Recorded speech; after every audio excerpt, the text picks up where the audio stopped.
My guest, Tom Quigley. And, Tom, it is a carryover Saturday, just under 58,000 in the pick six carryover, and I thought an extremely challenging sequence this afternoon. I agree with you, Kurt. Starts in race number 5, and we're 1 week away from the Pacific Classic. Not to get too far ahead of ourselves, but fingers crossed. Nisos, journalism, and fierceness all could participate. Yeah. We'll find out late Tuesday afternoon, California time, when they draw the post position. That would be a hell of a show. Just a hell of a show. Just a quick note on Torpedo Anna. Tom, to appreciate greatness in a horse, and that is greatness, and that's a first ballot Hall of Famer. Just a treat to watch that mare run. And trainer Kenny McPeak is one of my favorite trainers, right? Because when he goes to these auctions, he doesn't have $1 million or $2 million behind him. He's able to find these, babies at auction and develop them, like you said, into superstars. Hats off to Kenny McPeak and all the connections. Sire stands for $5,000. Of course, with a $40,000 purchase, has made $5 million. It was worth a fortune. Not a bad return on investment. Besides that, not a bad day. All right, let's dive into action. Now, let's get right to the first race, maiden special weight. What do we do to kick things off? It's the first 2-year-old route race of the year, of the summer here in Southern California. It's kind of interesting.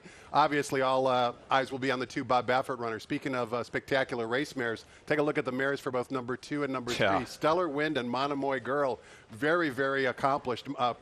Providence, who's going to be the post-time favorite in the current betting choice, around 7-5. This is her first foal. She's been out working he's been out working his workmate in the morning. So you have to give a little bit of a lean to Providence. I went back and looked. Every week I take a long look at DRF Formulator, try and find some statistics. Bob Baffert has started 25 maidens around 2 turns in their debut. He's won with 5 of them, so he can do it. But they're not superstars. The ones that have won around 2 turns are not the ones, not household names, the Bob Baffert runners. But it's obvious these runners want more distance. I'll side with the chalk, Kurt. Number 3, Providence. I do give a little bit of a long shot look, wise guy look to number 1, Charlie's Curlin, a son of Curlin, second-time starter. Now on the dam side, it's all turf, being bred by Glen Hill. But I just have a feeling Charlie's Curlin maybe has a little bit more ability than what he showed sprinting Andy Harrington, the clocker for NationalTurf.com. Liked his most recent work on August 17th. I'll make it 3-1 in the first race, Kurt. I went to the horse with experience. I thought Intrepido ran pretty well in the debut. That was a very fast race. The Baffert runners that came out of there are very fast horses. The third-place finisher came back to win.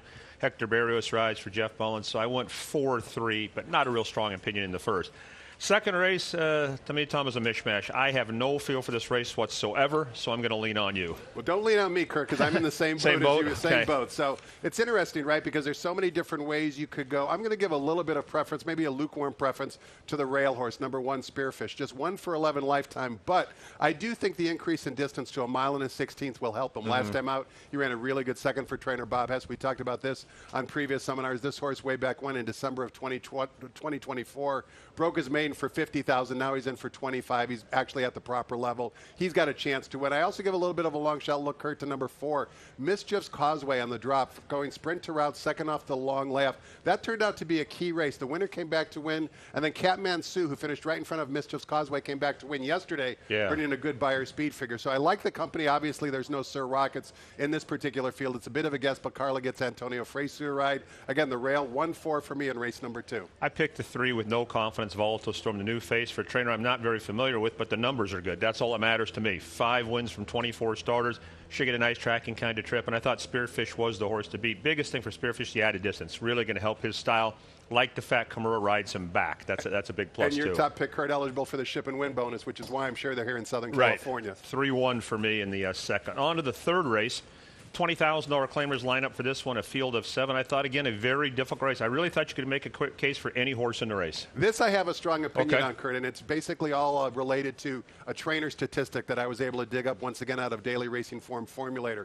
And specifically, it relates to number 5, Clooney, trained by Peter Miller. First time in the Peter Miller barn. Here's the statistic, Kurt. Clooney, trained by Peter Miller, as I mentioned, trainer Peter Miller has only done this 5 times over the last 5 years, which is bring a horse back in a dirt route with a layoff in excess of 180 days. He's done it 5 times, only 5 times over the last 5 years. He's hit the winner's circle 3 of those 5 times. So 60% of the time, it's a little bit of a hidden nugget. Peter Miller, off the long layoff when he enters a horse on the main track going 2 turns, he means business. Clooney was cut out to be a nice horse. You can see the purchase price at auction was $750,000. He never lived up to those expectations, but again, he gets Antonio Fresu to ride 9-2 on the Maury line. Seems like more than a fair price for me. And Contrarian Chieftain, we also spoke about this last time, Kurt. Mark Glatt does not bring horses back quickly. This is first off the claim. I know this is a move you like. A trainer that makes a claim, quickly brings the horse back and jumps it up in class. Yeah. He's screaming to you the that he likes his purchase, and this horse is 6 for 8, either first or second so far this year. Contrarian Chieftain, first off the claim for Mark Lapp, my second choice, but one of my stronger opinions on the day, number 5, Clooney, my top choice. I picked it the same way. Tom, 5-1. I cashed a nice bet on Clooney when he won 3 starts back. He won gigantic.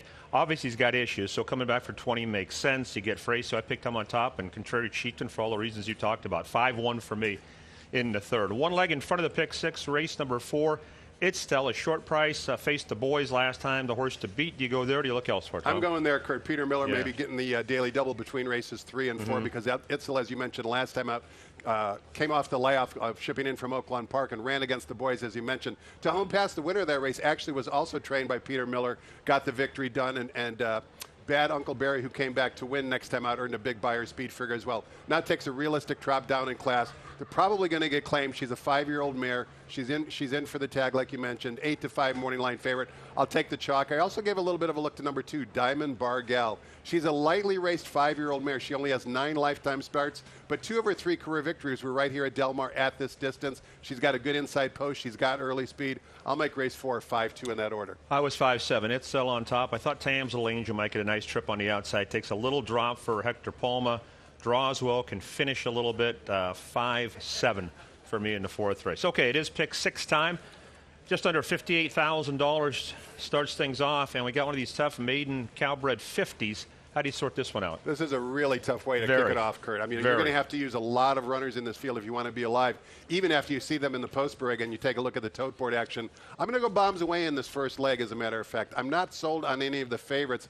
I like number 4, Mom Says, and I've talked about this many times in the seminar as well. I like when there's a bad running line, but the jockey who rode that horse in his debut comes back to ride. Especially a top jock. Correct. Who doesn't have to. Exactly, and I'm referring to number 4, Mom Says. Here's some things that I like about Mom Says. Irregardless of the performance going 2 turns. He got bet that day, 11-1 in a 9-horse field on debut. I like the way he looked in the paddock, and he never picked up his feet. Who knows what happened? Yeah. Maybe he lost a shoe, maybe he swallowed his tongue, maybe he bled through the Lasix. I don't know, but that bad running line is going to increase the price today. If this was a debut runner, there's no way Mom Says would be 15-1 on the morning line. That bad running line is our best friend. Blinkers go on, as we talked about. Kurt Hector Barrows comes back to ride. I like number 4, Mom Says on top. Also, not very attractive from a buyer speed figure standpoint, but another good trainer statistic courtesy of the Daily Racing Form formulator. Trainer Richie Baltus, who trains number 1, Citizen Barrett, he is 7 for 17 with runners coming back in a dirt sprint in excess of 180 days. That's a 41% win percentage. Ricky Gonzalez rode this horse on debut to a good second-place finish. He's going to have to improve off the layoffs since January, but I like his price. In a very inscrutable race, I'll make it 4-1 to kick it off, Kurt. Very difficult race. Tom, I picked the 8 Bazooka Charlie for one of my favorite barns, Steve Miotti. He chalked up another one yesterday. I love these maiden claimers that route and drop back to a sprint because he's going to be fit off that race. Drawn outside, I thought was the horse to beat. 10 figures, gets Lasix and Kimura. And I also used in the pick 6 the 4 horse, Mom Says, for all the reasons you said. Also blinkers going on. So I was 8-9-4 in race number 5 for the pick 6 ticket. On to race number 6 on the turf. Big field here of maidens going a mile and a 16th for California breds. Hate to be Captain Obvious, Kurt, but if you take a look through the running lines for the runners in race number 6, there is 0 early speed. Exactly. At least what's on paper. All the runners who have performed up to this point have not exhibited any tendency to go to the early lead. Because of that, by default, I land on the morning line favorite number 1, Big Bill. Trained by Mark Latt, gets a pivotal jockey change over to Umberto Rispoli. All Umberto has to do is put this horse on an early, uncontested lead, and I think the race is over. Last time I lost to a freak, Vodka Vodka, who came back for Aggie Andonez. That particular horse wired the field that day with a good buyer speed figure. I don't think there's any such animals like that in today's 6th race. I do give a little bit of a long shot look to a horse that made Brad Free from the Daily Racing Form Horses to Watch list. That would specifically be number 3, War Swift, going from a sprint to a route for trainer George Papapadromo. Brad Free and his Horses to Watch column wrote, ran sneaky good, big finish, galloped down in front, and wants longer. Well, that's exactly what he gets today. He's the only 4-year-old in the field. I'll make another difficult race if you're willing to beat Big Bill. I'll make, my top 2 selections in race number 6, 1 and 3 in that order. I'm with you on Big Bill. I think it'll be tough to beat today. Vodka Vodka freaked, just one off. So Big Bill to me ran a winning race. He just ran into a very fast horse. The pace scenario favors him immensely, I think. So I like the same horse on top. I bet on Mavman last time. I thought he ran better than looks in his debut, and I think he'll get a lot out of that race. I think he can move forward. So 1-4 for me in this afternoon's 6th. On to the 7th, we tip off the late pick 4. Field of 10 go here. Mr. Disrespectful puts the blinkers back on him. He's the horse to beat, Tom. He's a very fast horse. He's drawn inside. Barrios rides back. What about you? I agree with you, Kurt. Take a look at the running lines from Mr. Disrespectful. Ever since he's gone 2 turns back on March 23rd at Santa Anita, and ever since they put the blinkers on way back when, he's become a different horse. Every time he runs 2 turns, whether it's on turf or dirt, he always fires. Last time out, he didn't wear blinkers just for that one race. Now blinkers go back on. I like the inside draw. I like the early speed. Mr. Disrespectful, the horse to beat. A little bit of a long shot look, Kurt here, to a similar type of horse if you look at the running lines. Specifically, that would be number 10, the Gypsy Cowboy. Improving with blinkers off. Every single buyer speed figure is better than the previous one. Again, once they put this horse around 2 turns, he's excelled and improved. He's going to have to take a big jump up in terms of the race he runs, the quality race he wins. But his win was huge, Alois. It was, and it was visually impressive. And at 20-1, I'm willing to take a shot with him as well, despite the outside post. Inside and outside for me, Kurt, 110. I thought Mr. Disrespectful, the horse to beat, no question. He's a top horse for me. I've got a long shot for second, too. I thought Pass the Baton might run well here. This is a horse who's routed well at this condition. He had to need his last race. He hadn't been out in a couple months. He ran even. 2 good works. I'm more and more impressed by this rider, Ruben Silveira, Tom. He can ride. He doesn't get bet. He rides for a lot of different barns. I think his business is just going to get better and better. What about the ride yesterday on Kassan? Exactly. On the turf. Stayed inside, had a little bit of trouble, found room in the lane, switched leads, and then it just exploded. Does nothing wrong, and like you said, you're going to get him at a good price because most players don't know who he is, even though you and I do. Solid veteran rider. 1-8 for me with a Pass the Baton, the price horse to get into exacta. 8th race, good luck, Tom. I just finished finalizing a pick 6 with my gambling partner. We used as many as we could in here. I think we did with five deep in this race. I thought this thing could go a lot of different ways. It's interesting, right? Because the 5 furlong distance on the turf course, which is the only sprint distance here at Del Mar, makes things tricky. But I do like the inside horse, number 1, Yellow Card. Second off the layoff for trainer Michael McCarthy. Last time out, did nothing wrong. It's still eligible for the ship and win bonus. You get 2 starts in Southern California to take a crack at it. Last time out, beaten favorite, but just missed by a neck. I like the inside runner, Yellow Card, and I talked earlier before about Tajon Pass. Here he is. He drew post position number 5, beat Bad Uncle Barry. Bad Uncle Barry came back to run a 94 buyer speed figure in victory. Impressive win. Maybe somewhat flattering Tajon's Pass's 89 that he earned. If he jumps up just a little bit more, and he's a lightly raced son of Justify, he could improve as well. Could be a big day for trainer Peter Miller. I'll make it 1-5, but like you said, Kurt, not a whole lot of conviction. Yeah, I picked the outside horse, For All Mankind. His only turf race was good. It was way back in 2023, and obviously he had some issues, and he still ran well. He ran into a horse named See Through It. It was an absolute professional racehorse. He's won about 100 races. I'm exaggerating a little bit, but he's won a ton of races. For All Mankind on top. Yellow Card, I thought, ran very well in the feet last time. That's the race. Booksmart is one of the fastest horses on the grounds, right, Tom, for a half mile. He just ran a lot of those horses off their feet. He's so fast. So I went 9-1. Even Jerry Spirit's got a little grass pedigree and is also fast. Good race in race number 8. All right, on to the Pat O'Brien. We scratched a 5, 8, and 9. Some of those are entered back tomorrow in a very tough allowance race.